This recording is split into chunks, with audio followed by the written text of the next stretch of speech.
Welcome to Inspirational Leadership. For anyone who is new to inspirational leadership, I created this show to speak with leaders who are really walking the talk in creating positive work cultures. And not only that, they're also taking the time to invest in themselves and become better leaders every day. I'm very excited for today's guest. I am speaking with Tony Gareri, who is the CEO of Roma Molding. Thank you for being here today, Tony. I'm so happy to be here. Thanks for having me. So Tony, tell me high level, what kind of stuff do you do at Roma Molding? So from a high level perspective, we manufacture and distribute what we believe to be the world's most exquisite, most beautiful picture frames. And, it's not something that's needed every day. However, we own a lot of picture frames, and whether it be around a mirror or around, your wedding photo or a child's, certain areas in their life, we get to adorn some of your most beautiful moments. Yes. And it makes such a difference in your environment, right? To see that picture frame and see those colors, it really has an impact on lighting up your life. So I'm a big fan of picture frames. I can never have too many. So Tony, you didn't just become the CEO overnight. So tell me a little bit around your career journey. What got you to where you are now as the CEO? Yeah, so great question. So I was born essentially into an entrepreneurial family. My father was an entrepreneur as early as he could remember. And he was an immigrant to the country of Canada, didn't speak the language, but wanted to obviously build a better life like many immigrants do. And he stumbled upon the picture frame industry, doing, side jobs or odds and end jobs within the industry. Found a liking to it and really, started the business. And from there, it obviously grew. And when the business was founded, I was 6 years old. So today I'm 41. And so a lot's happened in between. But growing up, you're a product of your environment. And I see my dad work very hard. He was very determined, had a lot of passion about what he did. And I also seen the company grow. So it was actually a physical manifestation of the growth of the business. And it was exciting. And so all throughout, high school and then through, post-grad into university, I always believed I wanted to help support my dad and maybe one day run the business. But most importantly, I believed I wanted to work with people and I wanted some form of leadership. And why I believe that is because I wanted to help people become even better than they already were. And so out of university, I went into, believe it or not, the banking industry, and very different than what I'm in today. Just taught me a lot about structure and things of that nature, but I wanted more. And that's when I joined my dad's company, as a very intern, at the bottom, and slowly learned, the ropes and later became CEO of the company. Wow. And we're going to have a great discussion because I know that your company went through a lot of transformation. Before we get into that, even just hearing the word inspirational leadership, what does inspirational leadership mean to you? Oh, that's a great question. So I think leadership in itself, in the description of what it takes to be a leader, is to inspire advocacy, and it's to ignite, be the ignition, or allow yourself to ignite and have people around you see that and want to, in some way, shape, or form, either want to join you in that journey, want to be like you in that journey, or just want to be a support of some sense into whatever it is you're doing. I think, in my opinion, it's something that is exemplary and something that people want to step into. And it's so from passion, if that makes sense. Yes, absolutely. And I can feel your passion as well. So I can imagine how that shows up every day, people being around you as a leader. I'm curious if you can think of a time when you think about leadership in action. I think it's helpful to sometimes even give stories around when was the time. It could be yourself, showing up as a leader, or it could be someone that has been a mentor or that you have admired as a leader. What did it look like for you to see them in action, a situation where it's like, wow, that's what it means to be a leader? Yeah, there's a number of them. I explained my father early on, who had grade 8, formally educated to grade 8, build a multi-million-dollar business. That's inspirational for sure. But I would say someone that really helped me along is a gentleman named Tony Hsieh from Zappos.com. He's the former CEO of that company, later sold on to Amazon. It was exemplary leadership, and I was so inspired by his leadership that what I was inspired by is that he truly trusted his team. And as a result of his trust, the team just stepped up in a manner that far superseded anything he could have done himself. In fact, it's magical what happens when you instill trust in people. The level of commitment just goes above and beyond your wildest expectations. And so for me, Tony was able, and Tony, I just realized that, but I think Tony taught me what happens when you trust the people on your team, and what happens in leadership when you trust them, what shows up on the other end. And that's what we did. We put our people first. So we trusted that they would do the right things, and shocker, they did the right things.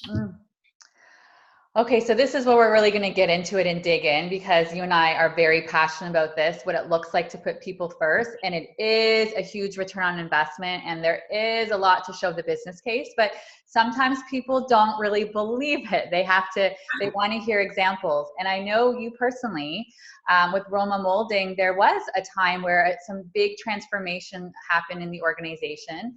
Things were going one way, and you realized that if some really big changes weren't made, that the company might not make it. So I'd love to hear that story around what was going on, what was the impetus for these changes, and then what did the before and after look like? Sure, and I think you touched upon something. I don't want to step over it. It's easy to hear these things in a podcast or someone telling you. It's another thing to really live them. And we really lived it in a big way. And I believe change is predicated on primarily two things. One, either a lot of hurt, meaning a massive amount of pain, or a massive amount of pleasure. Typically, people get into action in the massive amount of pain. And we were in that massive amount of pain.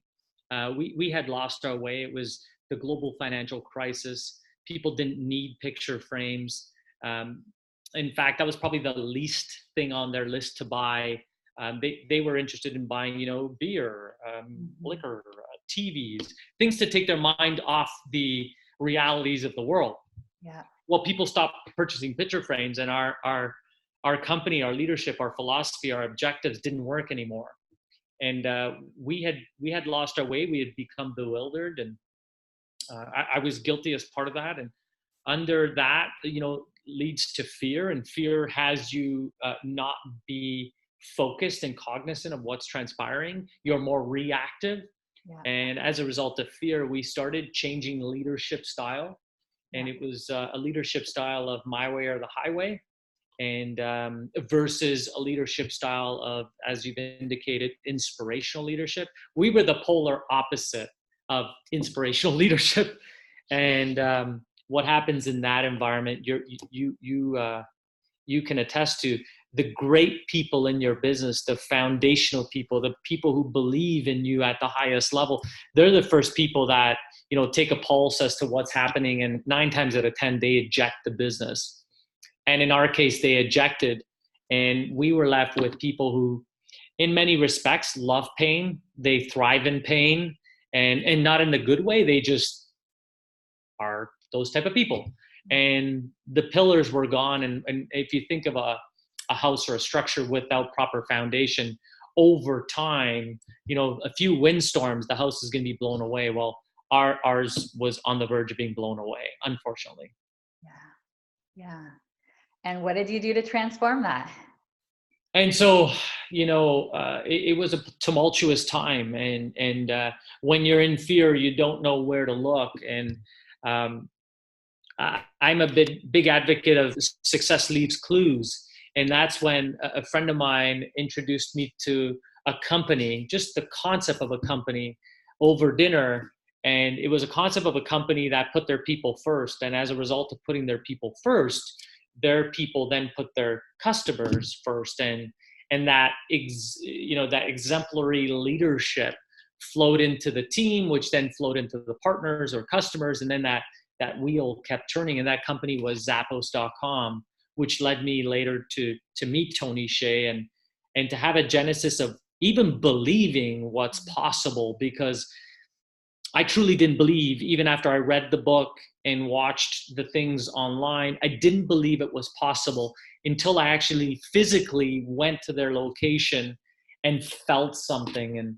And what I felt was just magical. And it was an experience much like when a child goes to Disneyland.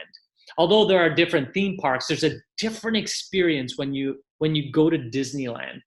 And I was in Disneyland for business, and I didn't want to leave. And at that point, what I realized was there was a huge delta between where they were and where we were. And the fact of the matter is, I didn't want to leave their company to come back to my own company. And I knew something was very wrong and something had to change. Yes, yes. And then I know you came back and you really started to put those into practice, like to the point that now people are coming to your company to see what a really awesome culture looks like. So what did those shifts start to look like? How did the culture change for you? Well, I think first thing, we took our pulse, like, where are we? I think culture runs rampant in all businesses, organizations, schools. We just need to know where the heck are we? So there's kind of like really great, and then whatever your polar opposite of really great is. You're somewhere along that line. Yes. And so we polled our team and we surveyed, because we didn't want to guess. And we knew, needless to say, we were not in the upper quartile. Right. We were certainly in the bottom of the heap, so to speak. And we knew we had a lot of work to do. And I recall, I get this question a lot. What was the first thing you did? Mm-hmm. I think the first thing we did was admit that we had failed our leadership team and our team as a whole as leaders. And then second, we didn't make any promises, but rather we vowed to work towards being one of the best companies to work for, certainly here in Canada, but how would that look like globally? And by the way, we were authentic about, we don't know how to do that, so we need your help. And so right there, it was authentic, it was real, it was a declaration of a vision that was out there. We didn't know how to achieve it, but it was something that was inherent, something that we really wanted to get to.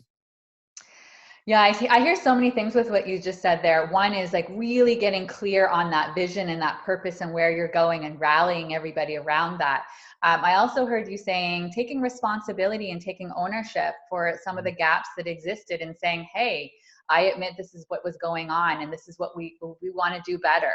And I think that's a huge one, because sometimes people think, well, it's too late. It's too little, too late. No, if you come in and you're transparent and you say, I made some mistakes. We could have done things a little bit differently. People are really willing to hear that. And then of course, if action's taking place after, it's one thing to say it, hey, this is going on, we want to change. But then when they start to see the action, that trust can be built again.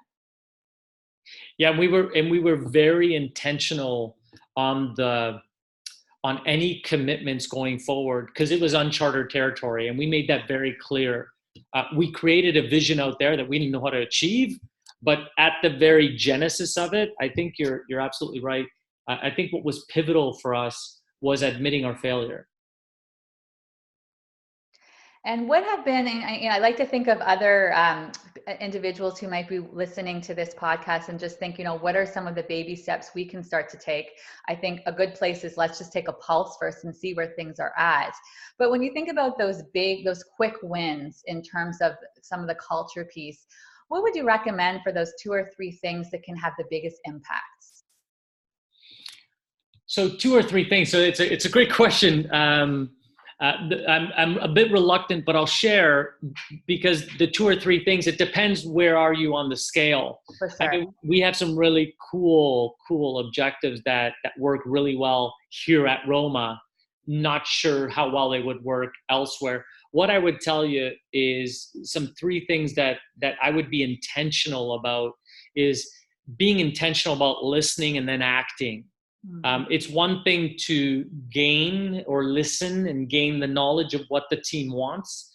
I would say be careful about what you ask for, because if you get something, something, it's no different than if you push something, something's got to come out. The same with feedback. So if you're going to get feedback, make sure you action something on it. And the things that you're not actioning on, actually be transparent why you're not. Yes. Whether it's budget, whether it's timing, whether it's being overzealous. Hey, I think we need a slide from the 3rd floor down to the bottom floor because it would be really cool. Well, I think it'd be cool too, but maybe there's legalities and whatever the case may be. Yeah. So really just kind of put that out there. I think, so that's number one. I think number two is a huge level of transparency. So as you're getting that feedback, be as transparent as you can. So in all our pulse surveys, we publish all the results. Now they're anonymous, but we publish all the results, all the question results, and as well as all the comments. So early on, we vetted for profanity. Today, thank God, there's no profanity because we're, probably in the upper quartile, but we published it. And it was real and raw. And someone was able to say, I actually said that. Yeah. And wow, I'm surprised they actually shared it. So be transparent. Yeah. And I think over communicate anything you're doing, and not only over communicate, but indicate why you're doing what you're doing. Because I think it's really great. Hey, we're having this food drive and it's on Friday and we want to gain, 5,000 pounds of food. Really, really cool. Yeah. But why? Right. And I think the why gets people either enrolled or not. Hey, why is, I don't know, your why might be, maybe as a CEO, you came from a country that food was very scarce and you never want to have someone feel that, or whatever the case may be. But sharing the why actually builds the advocacy, builds the ambassadors. Yes. Does that make sense? Yes. Yes. So important. People emotionally connect to the why. They want to understand the why. So the more, and I think that storytelling is such an important aspect of leadership, because the more you can paint that vision, you can paint that story around why it's important and why it's the why, people can get on board with that. So as I was saying in the beginning, I firmly believe as a leader, you're never done growing and developing until the day you die. That's how strongly I feel that we're always evolving. So I'm curious for yourself as a leader, and then also in terms of supporting the other leaders in your organization, what does that look like for you? How do you continue to develop yourself? So great question. And I echo your sentiments. I'm always going to be the student. I'm never going to be the prof, if you think of it that way. And I think our world is evolving and changing at a pace never seen before in history, meaning in the cycle of humanity. We've never had this level of evolution. We're talking AI, we're talking just a world in 5 years from today that's going to look perhaps very different than it is today. Wow. So I think constant learning, it's also ingrained in the values of our company. Our core value number 10 is love learning and pursue growth and development. Yeah. So I guess I want to answer the second question before I answer the first one. For sure. So we put money and budgetary money to any of our values. So as the value of love learning, we have a tuition reimbursement policy within the company if it is aligned with what you're doing and why you want to do it and that whole deal. And we have a fund for that. We also fund our own library where we have books that are educationally driven. I mean, there's no Harlequin novels, which are really good, but they're books that are written either in leadership, self-help, inspiration, positivity, whatever it may be. So we fund that, and a bunch of other, ancillary things. We also have internal programs to help you learn the different tiers within. So like a career progression or career path to help you get up, a different ladder, so to speak. Yeah. And then for myself, I'm constantly learning. One best way I'm learning, here's my hack. I just hire people way smarter than me in their own regard. And I just like unleash them. The only thing I vet certainly for is, will they fit the culture of our company? Do they align with the values? If they do, that's 60% of the game. Yeah. And I let them loose and boy, am I learning. Yeah. So that's number one. Number two, I do my best to surround myself with great people. So communities outside the business, Mhm. certainly people like you who are, inspiring advocacy and leadership and things like that. But also outside of my circle, I try to be part of networks and things of that nature to help me. And also to have a network that can poke me. I think that's Mhm. really important. I love uncomfortable. Like I Yeah. love and I love to be poked and challenged. So I think some of the best ways we learn is by being challenged. Mm. Those are some of the. Yeah, you've mentioned a lot of really big ones, because I think that's the other thing where people can sometimes surround themselves with people who are either just like them, who are just going to say, oh yeah, you're great, you're doing everything well. To have someone who's going to challenge you, again, that's really great for your personal growth. The other thing that you said that I really, really appreciate is the values piece, because you've got your personal values and you've got the core values of the organization. And this is where I find, unfortunately, for too many organizations, it falls flat because they do the exercise. They have the beautiful values written. You go to the front, these are our values. And then if you were to ask people, what does it look like? Are these values being lived and breathed every day? A lot of times the answer is no, and there's no accountability for that. But then the other piece that you just shared, which I think is also hypercritical, is what does it look like to support those values in the organization? You're talking about learning and growth. Okay, so if learning and growth is one of our values, we're going to reimburse, we're going to do this. And I think that's where, and I hope other people that are listening to this podcast will really take that to heart, because I find that's where there can be a really big disconnect.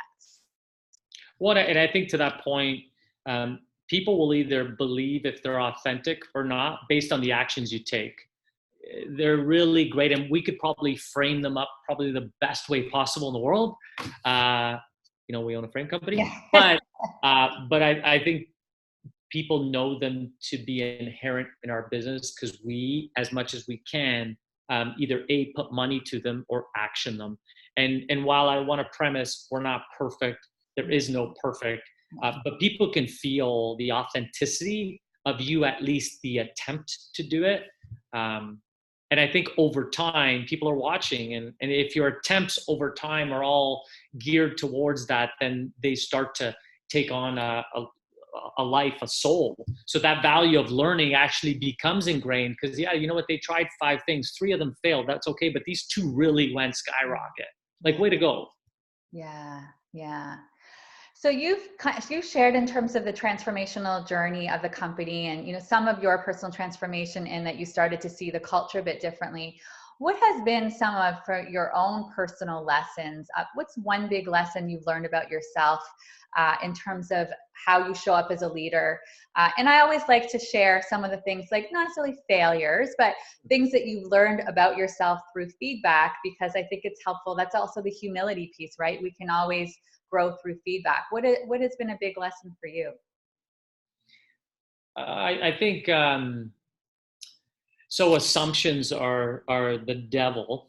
I think as an entrepreneur, I sometimes feel like I know, or my assumptions become my reality. So I've failed in a number of junctions because I assumed and pulled the trigger too quick. So it could be on an initiative that I'm like, no, this is gonna, like, it's so amazing, and then it falls flat in its face. So the assumption, and that's why we do our best to either test and check, or do micro cells of it. If we get proof of concept, then we roll out. That was one major lesson. That was a pretty pivotal one, and it's still one today, because you get overzealous about wanting to do things, but not being cognizant that could either have a hindering effect because you don't have the data. And I think the second one is, and this is ongoing as well, is being an amazing talent scout. So, you get in the game. I've been in the game for 20 years as in my career, 8 as CEO. But I've learned to rely less on my gut and intuition, which is important. But you have to couple that with some science. And so when we're hiring people, we invest a lot more time and money up front, because the wrong hire can cost not only real dollars in terms of salary, but it can cost the culture a major hit to the culture, if that makes sense. Such a big one. I love both of those for different reasons. So absolutely, when you get that wrong person and don't make, I always say hire slowly and fire fast, right? When you start to realize that person wasn't the right person, and there can be a variety of reasons, right? But when you learn about that in that first 60 to 90 days, I always say clear is kind, right? Brene Brown is the one that actually started with it, but clear is kind, because then it's, it's not a right fit for both parties. But I also like what you said there around testing something out. If an organization is going to try something new, don't feel like you have to launch this through the entire organization, right? I think about even if it's leadership development or a coaching program, whatever it may be, pilot it in one area of the organization, get feedback, see what worked well, what didn't work well, and then try it in different pockets. You tend to get more buy-in as well. But then also you might say, like, this was not the right choice at all, and you haven't now made this huge investment for the entire organization. Yeah, and I think to that point, you mitigate the risk. And where I really seen that, we deal with some major retailers across Canada and the US, and oftentimes we get in and we're so excited, and they're like, we have 2,000 stores, we're going to test in 50. I'm like, but what about the 1,950 other stores? We're like, Tony, we're going to test. And it really just spawned something for us, and it's worked. It's worked. Yeah. So Tony, I feel like we could talk all day long because you have so much great insight to share.